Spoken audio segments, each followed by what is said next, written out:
Okay, I think we should be okay to start.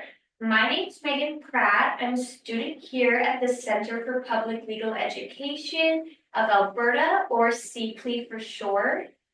Welcome to our 1-hour webinar this afternoon on navigating the eviction process.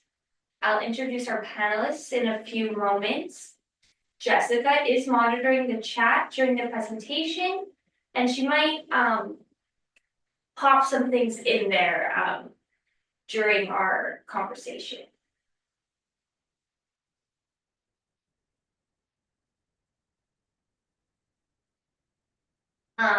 Just a disclaimer, this presentation contains legal information, not legal advice. And I want to take a brief moment to thank our funders. That is the Department of Justice Canada and the Alberta Real Estate Foundation. Their funding made this webinar series possible. A few housekeeping items. We will be recording the webinar for an on-demand viewing on the CPLEA YouTube channel. Please save all questions till the end. We will be using the Q&A function. You can type your questions in throughout, but just know we won't answer them till the end. And you will be prompted to complete a short survey when you exit the webinar. Before we get started, just a little bit about us. CPLEA is a nonprofit organization serving all Albertans. We provide legal information and education through our various booklets, tip sheets, videos, our website, and webinars, just like this one. Our goal is to make the law available and understandable so as to empower Albertans to use the law. And this is our website. If you had any questions about any legal information we might not answer today, it's just cplea.ca. And just a moment to go back, I do want to acknowledge that the Center for Public Legal Education is located across Treaty 4, 6, 7, 8, and 10 territories and respects the histories, languages, and cultures of First Nations, Métis, Inuit, and all First Peoples of Canada, whose presence continues to enrich our vibrant communities. Now, I think it's time to meet our panelists. First, we have Crystal Hallett, an established legal advocate with the Community Legal Clinic with more than 10 years of experience as a full-time Alberta registered paralegal in a wide variety of Residential Tenancy Act matters. Her experiences render assistance to more than 500 families all over central Alberta. Additionally, we have Zula Romero, a homeless prevention coordinator with the City of Edmonton. She oversees the tenant support team with over 5 years of experience working with at-risk populations, housing supports, and financial literacy. So we will begin with some formal questions before we move into the Q&A. So I was hoping you two could tell us how do your agencies help people with evictions and eviction prevention?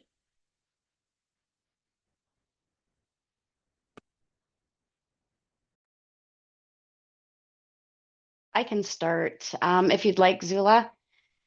So the Tenant Advocate Program is designed to assist tenants who are dealing with concerns relating to rental properties and whose concerns are covered by the Residential Tenancies Act. My role as a tenant advocate is to use education as a means of prevention and to work with other organizations such as the Calgary Legal Guidance, Edmonton Community Legal Clinic, Native Friendship Center, Red Deer Housing, organizations like that can kind of help assist tenants if they need further assistance.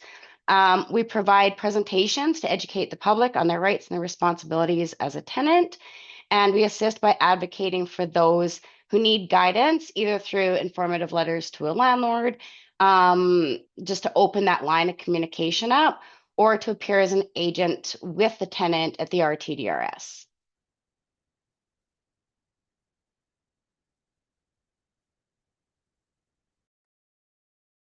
Hello, everybody. For the city of Edmonton, we currently have a homelessness and housing service plan. One of our goals is to contribute the overall reduction to inflow into homelessness. As a part of this work, we have a dedicated phone line with 4 tenant support staff that people can call Monday to Friday during business hours and ask questions about their tenancy. So if anybody is facing an eviction and they are not sure about what are the rights and responsibilities or the steps that they need to make, they can call a tenant support, and then through the phone line, we can clarify any questions that they have. As well, we provide resources to the community that can help them hopefully resolve the eviction. We do provide as well a free education through EPL libraries with 2 other partners that are the Visual Center and C5, and teach people about their rights and responsibilities under the Residential Tenancy Act, as well anything related about what is the housing process look like for the Edmonton area, how to take care of their home. And a small portion of this is focused on financial literacy.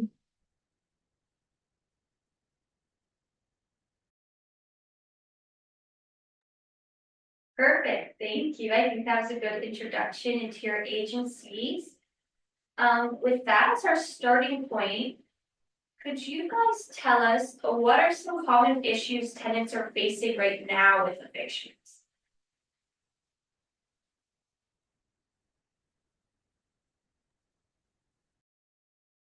So one of the more common issues that I see tenants facing is just a lack of place to go. We're in the middle of a housing crisis, and with the uprising cost of living, paying rent is becoming more and more difficult. In turn, essentially, it kind of affects both parties. So the landlord can't necessarily afford to rent his units out. Cheaply, but yet on the other hand, the tenants are unable to pay high costs for the rental units. So affordable living is becoming more and more difficult. And as a result, a lot of the tenants are finding themselves misplaced, homeless, or really struggling to find another place to go.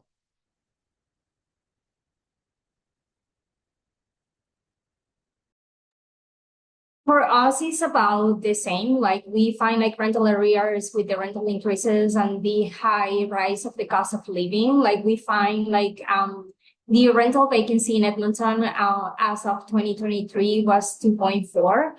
There is not an official number right now for 2024, but we know and are aware that these numbers keep going down.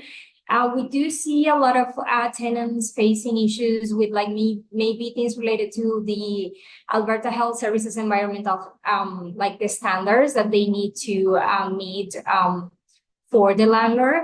A lot of issues related to maybe guest management, damage in the unit. And it is happening most probably related as well with the cost of living. Like maybe somebody has a fixed term agreement, and then we are looking at what they're calling right now, like maybe the landlord had decided not to renew that lease agreement, and they ended up like trying to find an affordable place, and it's getting more difficult.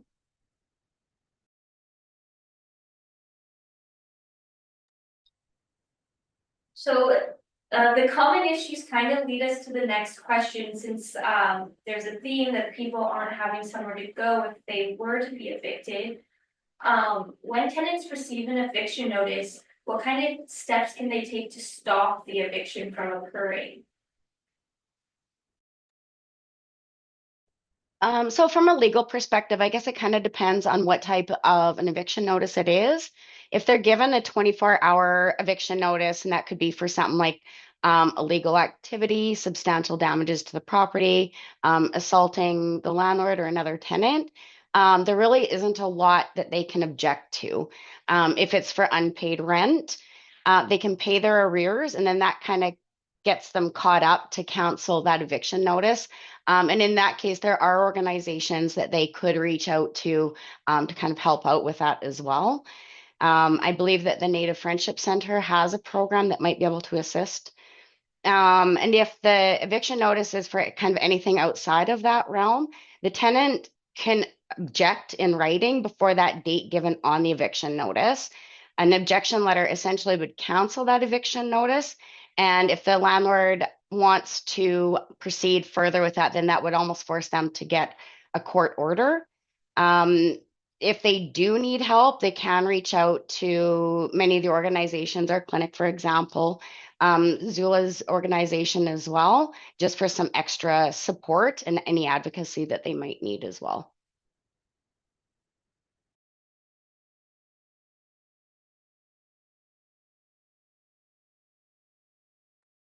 One of the things that we support as well from a community perspective is like if maybe the reasons for the eviction is like there is a dispute between the landlord and the tenant. We try to get consent from the tenant, and then we can connect with the landlord and try to mediate, make arrangements for that person to kind of like try to stop that eviction.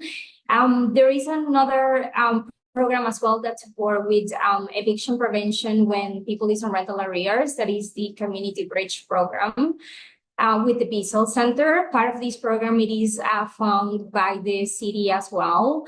And then if the person actually decide to issue the objection notice, like we find if they need any help or resources to complete the residential tenancy, the RTDRS application, then we provide community resources for them to be able to kind of like get the application complete and be able to refuse or refute what the reason of eviction is. Thank you. I think you guys did a really good job of answering that question. If unfortunately steps can't be taken or to avoid the eviction, what are the most important rules tenants and landlords must follow during an eviction? So I guess the biggest thing that the most important rule that we would often suggest is respect. The landlord must respect that tenant's space while they're moving out. Avoid harassment or anything really, really abrasive, but to still follow through with their obligations under the Residential Tenancies Act as well. Oftentimes, we do see situations where the landlord has issued the eviction, the tenant is not objecting to it, they are moving out, and the landlord fails to complete that final inspection or to provide that tenant with the 2 dates of as an option to have one. So that could be also considered a breach of the Residential Tenancies Act, and long-term could result in them not being able to withhold the damage deposit anymore. That is one of the things in the Residential Tenancy Act. And in turn, though, the tenant must also respect that this is the landlord's property, not to destroy it out of malice, or they could also potentially risk further legal action against them. So I guess at the end of the day, one of the biggest rules is to stay within the Residential Tenancies Act obligations, remember their rights, and to stay respectful of both parties. And it might be tricky because there's a lot of conflict sometimes, but it's still very important. I mean, long term, it will benefit both parties if they just remain respectful.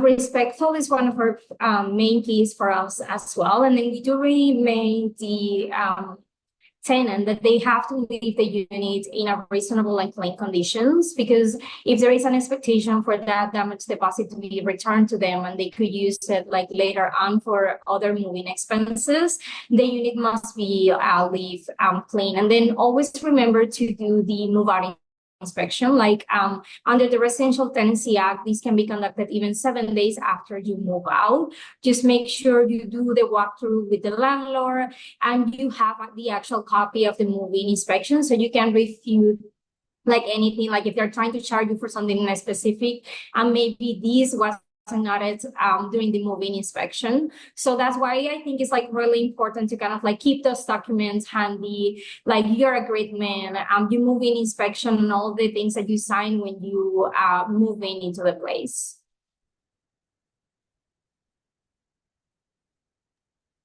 Thank you.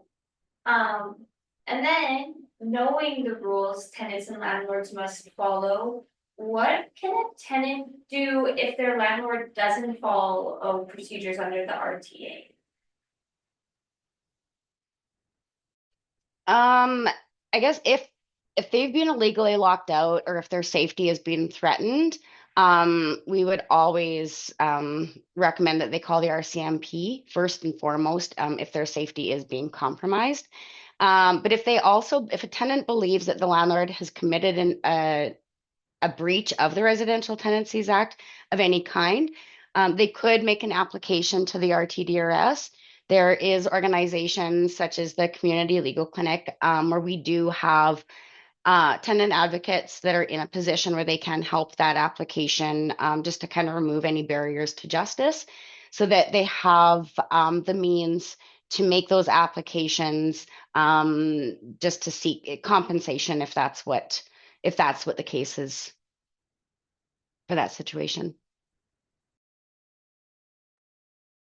I think the other recommendation we could provide is like to contact Service Alberta, because at the end of the day, the Residential Tenancy Act is part of the province. So they can do like a consumer investigation if the claim is being put forward more than one time.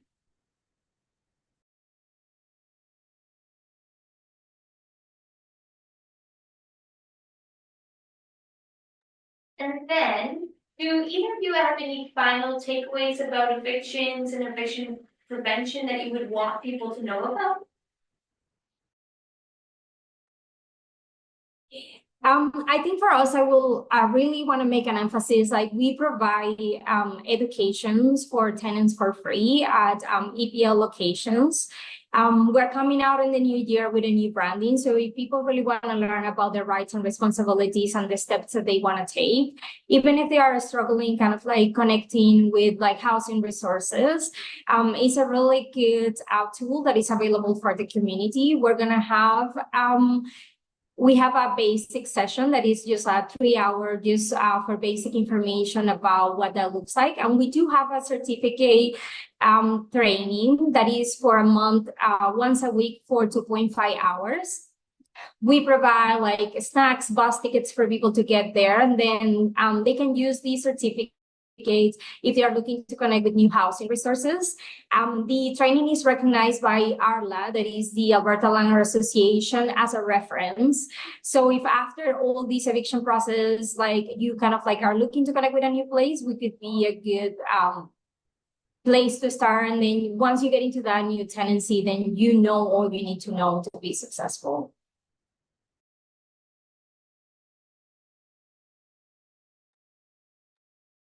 And one of the things that we always maintain is that education is a mean of prevention, just to kind of add to what Zula is saying as well. When clients, when we have tenants and landlords and they're very aware of what their rights and their obligations are, and they reach out to organizations, Renting Basics Handbook is a very common resource that we use. It just kind of breaks down the Residential Tenancies Act in a simpler way so that people can understand it a little bit better. And the other thing too that I would really take away from it is communication and respect is probably one of the more important things that if both parties have, it can be avoidable all in all. Because these are kind of the two components that we do see a lot of times that are missing, where there is that miscommunication and misunderstanding, maybe a lack of education. And a lot of times we see that there is some myths, right? One of the biggest myths that I hear is that they can't be evicted during the winter time. So, it's not true. And we do hear a lot of that where there is a little bit of misinformation.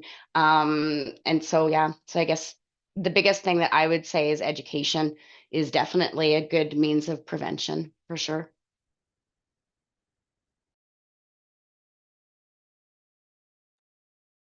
Thank you. And it looks like now we have finished our formal questions and we have questions from the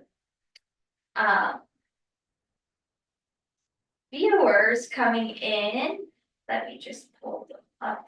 Apart from helping tenants, What do your organizations do to support landlords, if they need to, go through with an eviction?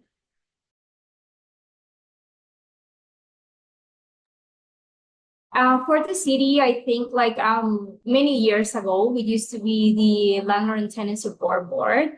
Through the identification that the Residential Tenancy Act follows mostly provincial rules, then we decide to start serving tenants just focus on tenants. But I do know that the ARLA, the Landlords Association for Alberta, they do have education for the landlord. They can support them through the process. I know they have the ability as well. They can go and buy like forms that they have.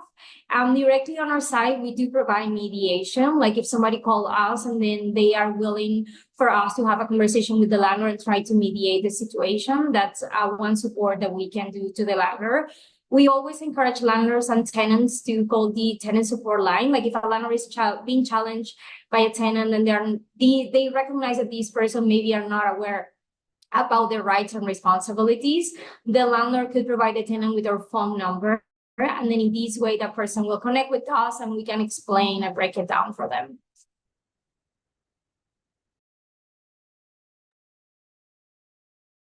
The Community Legal Clinic, we are a nonprofit organization and we do assist clients for those, we do give assistance to those who financially qualify. And so we do target the tenant sector. However, landlords, we do have an Ask a Lawyer once a month in a variety of locations, and anybody can fill out a form and speak with a lawyer that would direct them to wherever they would need to go. And like Zula had said, the Landlords Association, RTDRS Service Canada are also really good resources that landlords could reach out to as well.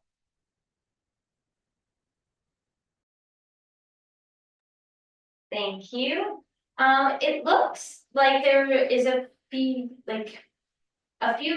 messages in the Q&A that I think I could put into one question, because there's someone that looks like they need help filling out an RTDRS claim for themselves, and someone else asking how to access the tenant advocate program. So maybe if you both could tell us how to access your programs.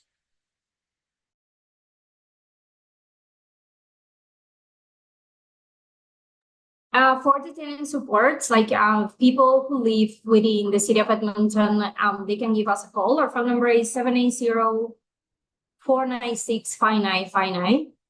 And then we have a support for tenants website as well within the city of Edmonton. Like if people want to learn about our upcoming sessions of the things that we can do for them, we update the page at least once a month with the upcoming things that are happening.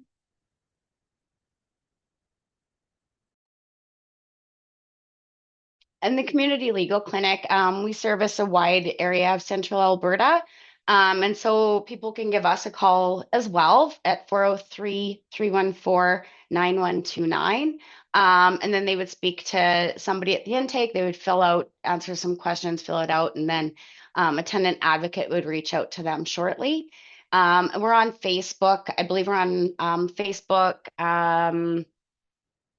maybe Instagram. There's a few social media spots that we're on. LinkedIn is another one. And so they can reach out there as well.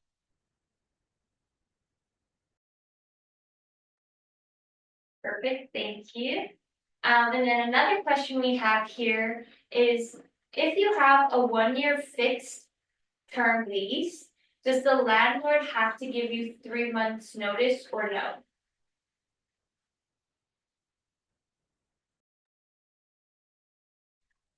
No, typically they don't, because with a fixed term lease, the end date is already on that contract. So that would be assumed that that's when that contract is ending. Quite often, if a landlord does give notice, that's just basically to be kind and just to be respectful. But they typically, because there is an end date on that lease agreement, that should be assumed that that's when the contract ends, unless the landlord offers another contract or continues to accept rent, in which case would become an implied monthly tenancy. Perfect, thank you. Another question we have here is how long would a landlord have to try and get outstanding rent from the tenant?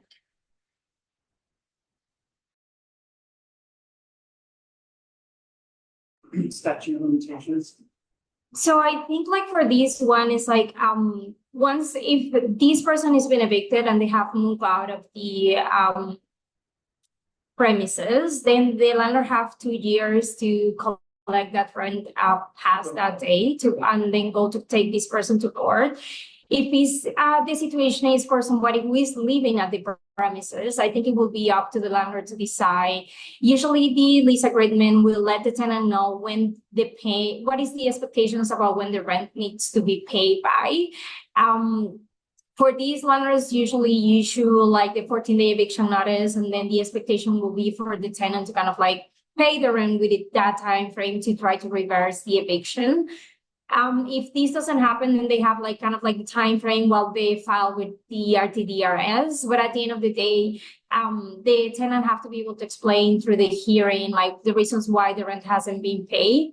I know some landlords are a little bit more flexible, like they can try to do a repayment plan, they can try to find ways for the tenant to pay. But at the end of the day, I think the economical, like the monetary side of things, like if this landlord is somebody that is, of course, have like other obligations, like they have to pay a mortgage, they have outstanding debts. I think the time frame is gonna depend on how much caution these persons have feel if this situation happen or not.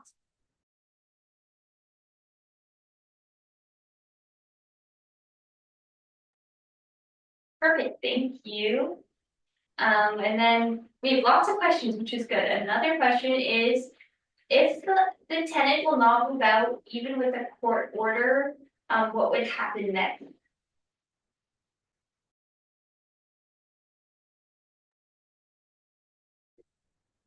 So if there is a court order, then the landlord has the right to call a bailiff and they can be forcibly removed. There's just, if a bailiff comes, they can literally just be put out onto the street, changing the locks. They could potentially lose their belongings that are in the house. So that's why it's always best just to, especially if there's a court order, follow that process. Try to get yourself into a safe space, try to keep your belongings, which kind of goes back to, just stay respectful, and then you avoid being forced out.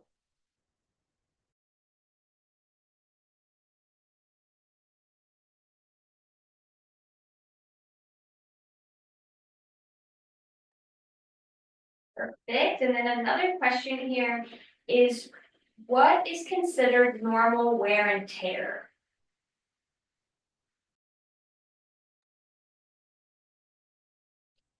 So the RTDRS actually has on the Service Alberta website, there is actually a depreciation chart that will show, if it's just, normal living, a scuff or something like that. If it's an old carpet, then that normal wear and tear might have a little bit more leniency than if it was a brand new carpet when you move in. If the paint is more than 5 years old when you move in, there's a little bit more leniency there too. Basically, I guess it comes down to like what would the reasonable person expect? So, if there's a huge hole in the wall, the size of a computer monitor, for example, and that's far beyond what normal wear and tear would be. It's not reasonable. So yeah, I guess it just falls within what the depreciation chart is on the RTDRS, or if you don't have access to that, I guess just what is reasonable.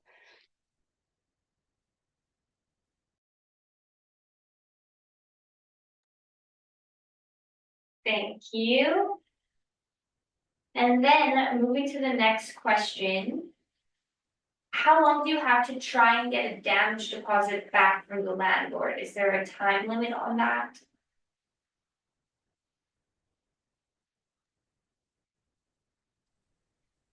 The statute of limitations for any RTDRS claim is 2 years. So now typically once tenant has moved out, the landlord has 10 days they have 10 days where they can issue the damage deposit and a statement of account showing if there was any deductions, what those deductions were. If they're not sure and they do need an estimate, then they can give 30 days until they return the damage deposit. But if there is a conflict with how much it is, or if the tenant doesn't believe that what is being taken is appropriate or right, then they do have 2 years to make an RTDRS claim to get that damage deposit back. And then another question we have here is, can a landlord have the wages of a tenant garnished?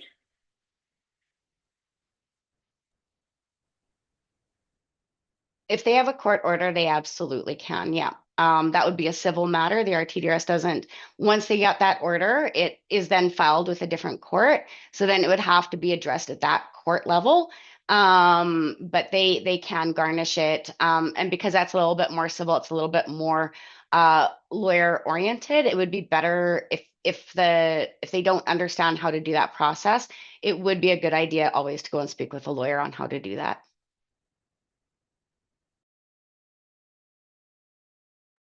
Perfect, thank you. And then it looks like there might be some confusion about the difference between a fixed term lease and a month-to-month lease. And then what kind of notice the tenant has to give in those situations based off what kind of lease it is. So a fixed term lease is when you have an start and an end date. For example, you're going to start renting on January 1st, 2024, and then your lease agreement is going to end on December 31st, 2024. So when we're talking about fixed, it's like there is a fixed day between the time you move in and you move out. When you do month to month, as the name say, you rent every 30 days. Like, so that tenancy renew at the end of every month. When you are giving notice for the fixed terms agreement, because there is an end date, there is no notice required neither from the landlord or the tenant. But we do recommend people to maybe like 3 months before the expiration of that agreement to connect with the landlord and ask questions and kind of like explore the expectations of the things that could happen at the end of that tenancy. For a month to month, you have to provide a 1 month tenancy notice. So let's say you start renting mid-month on the 15th, so you have until the 15th of the prior month to put this notice. You have to get the notice in writing to the landlord, so there is kind of like proof that you have let them know that you're going to be moving out.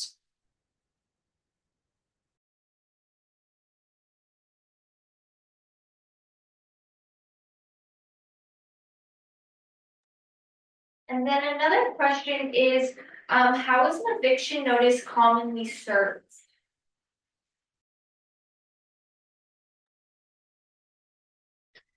Typically, an eviction notice would be served by posting it on their door. It could be handed to them. And I mean, with the updates of technology, it could be emailed to them as an attachment.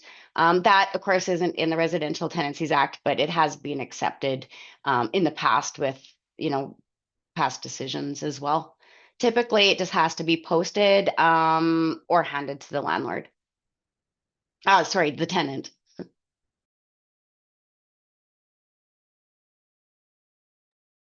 And then another question is, if a tenant has a concern about the space that they're renting, can they share those concerns with their landlord without the fear of being evicted based on their own concern?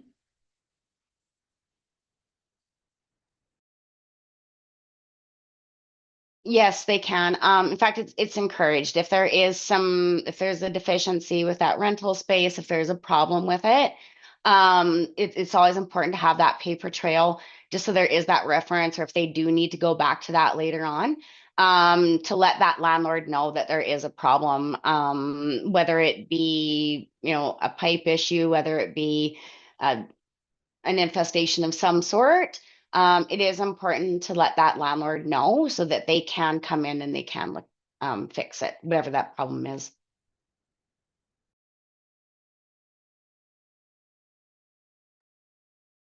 And there's some more questions related to the fixed term leases still. The question seems to be that a tenant sign a fixed term lease, and if in that lease, there's something stating that the tenant has to give 1 month or 2 month notice, and they're just wondering if that's valid and they have to provide that notice since it's in the lease agreement.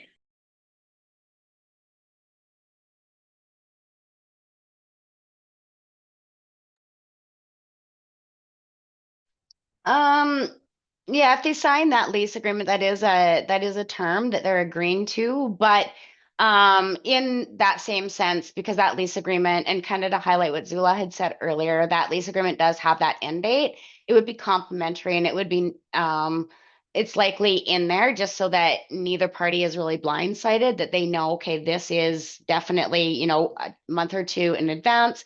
It's polite, we'll let you know, and then that way that landlord can make arrangements and they're not wondering right up to the last minute as to whether or not that tenant is going to move out or not, and vice versa. Because it is fixed term tenancy, there is that end date. It could be assumed. But if they're asking to give a little bit, you know, 1 or 2 months notice, it would probably be, you know, it doesn't hurt to do that if you are intending to move out. It does keep that communication clear. Yeah.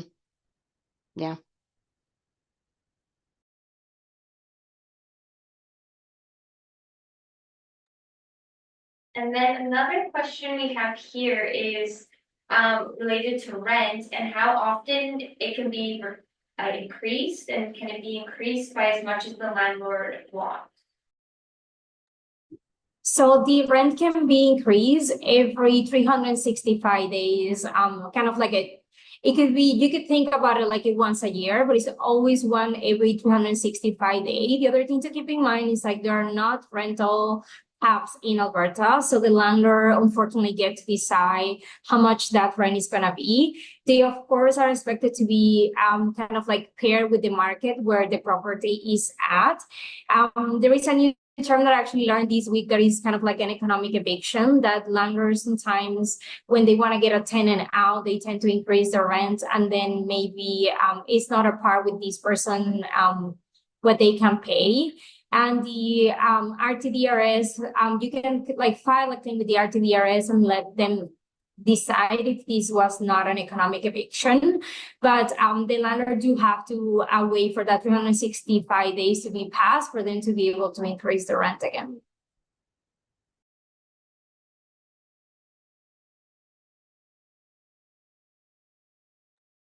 Perfect, thank you. And another question here is, if as a tenant, you were to break an appliance in the house or cause damage to it, could you be charged for that damage specifically, or would it just be a withholding of the deposit, the damage deposit?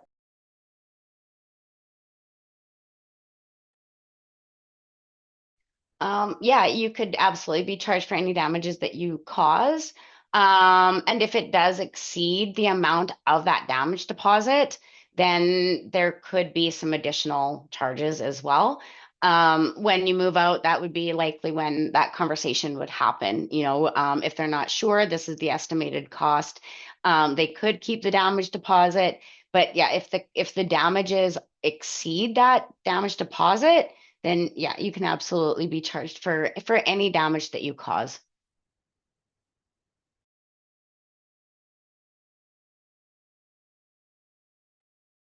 And then another question has to do with the landlord again selling the home.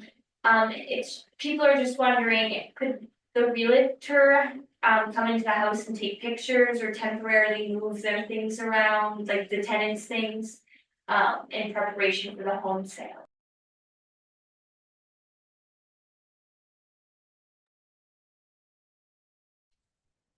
So it's always encouraged under the Residential Tenancies Act to give 24 hours notice that they are coming in.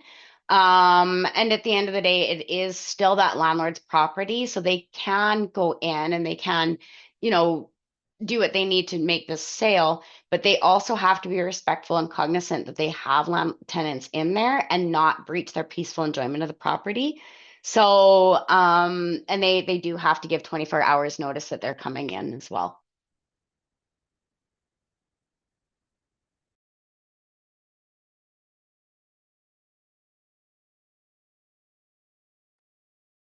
And then a question I saw earlier was, could you guys repeat the phone numbers to reach your organizations at? It looked like somebody missed the last four letters or numbers, sorry.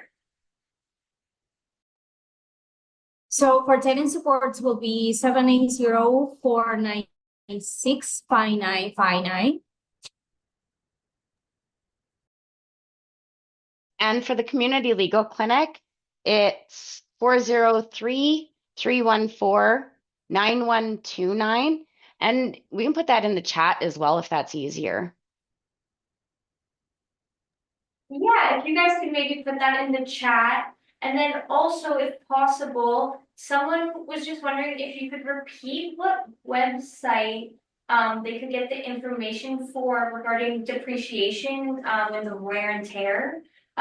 Maybe if we could link that in the chat as well, just so it's easier for them to find. Yeah, I'll pull that up right now and I can add that in the chat too. Perfect, thank you. I don't think there was any more questions. Oh, maybe one last question. Don't want to leave this person hanging. Can a landlord evict someone due to the cleanliness of the home?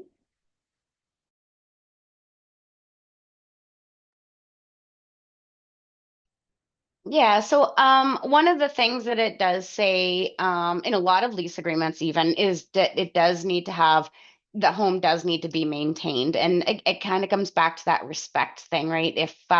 If the home is very cluttered and it is causing damages to the property itself, then it could be cause for an eviction.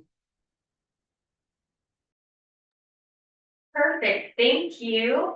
I think that we got through all the questions. Thank you both for your time and your information. Was there any last thoughts you wanted to say before we ended the session?